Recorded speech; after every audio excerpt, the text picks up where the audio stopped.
আসসালামু আলাইকুম বন্ধুরা, সবাইকে সিস্টার্স কিচেনে স্বাগতম। আবার একটি নতুন রেসিপি নিয়ে আপনাদের মাঝে চলে এসেছি। আজকে আপনাদের কুড়মুড়ে ভুট্টা ফ্রাই করে দেখাবো, তো সাথেই থাকুন। এইখানে আমি আস্ত একটি ভুট্টা নিয়েছি। ভুট্টার ওপরের পাতাগুলো আমি ফেলে দিব।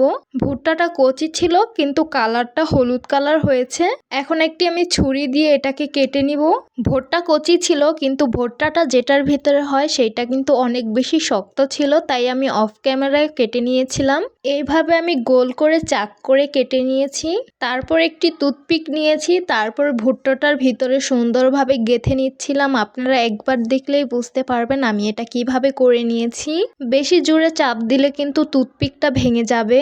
ভুট্টার সাইডে আমি চাপ দিয়ে ভুট্টাটাকে খুলে নিয়েছিলাম। দেখতেই পাচ্ছেন কি সুন্দর হয়েছে। এইভাবে আমি বাকিগুলো করে নিব।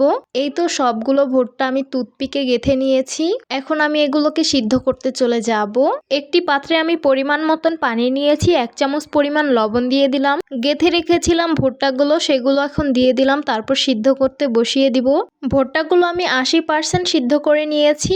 এখন একটি স্ট্রেন আর ছাঁকনির সাহায্যে পানি ঝরিয়ে একটি পাত্রে উঠিয়ে নিব। পরিমাণ মতন বিট লবণ দিয়ে দিলাম। আপনারা চাইলে সাদা লবণটাও ব্যবহার করতে পারবেন। পরিমাণ মতন কর্নফ্লাওয়ার দিয়ে দিব। তারপর এটাকে সুন্দরভাবে মেখে নিতে হবে। এই তো আমি সুন্দরভাবে মেখে নিয়েছি। এখন ভাজতে চলে যাব।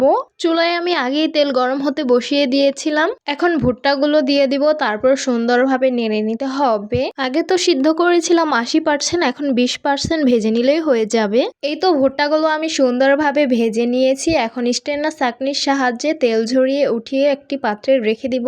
ভুট্টা ফ্রাইয়ের উপরে 1 প্যাকেট ম্যাজিক মশলা দিয়ে দিব। সামান্য পরিমাণ বিট লবণ দিয়ে সার্ভ করে নিলাম। গরম গরম আপনাদের তৈরি করে দেখালাম কুড়মুড়ে ভুট্টা ফ্রাই। দেখতে অনেক বেশি লোভনীয় লাগছে আর খেতে কিন্তু অনেক বেশি মজা ছিল। পার্সোনালি আমার কাছে খেতে ভীষণ মজা লেগেছে।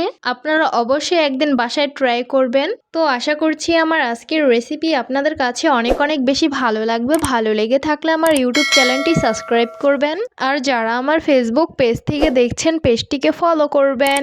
সবাই অনেক বেশি ভালো থাকবেন, সুস্থ থাকবেন আর সিস্টার্স কিচেনের সাথেই থাকবেন। আবারও কথা হবে কোনো নতুন ভিডিওতে। তাহলে আজকে এই পর্যন্তই। আল্লাহ হাফেজ।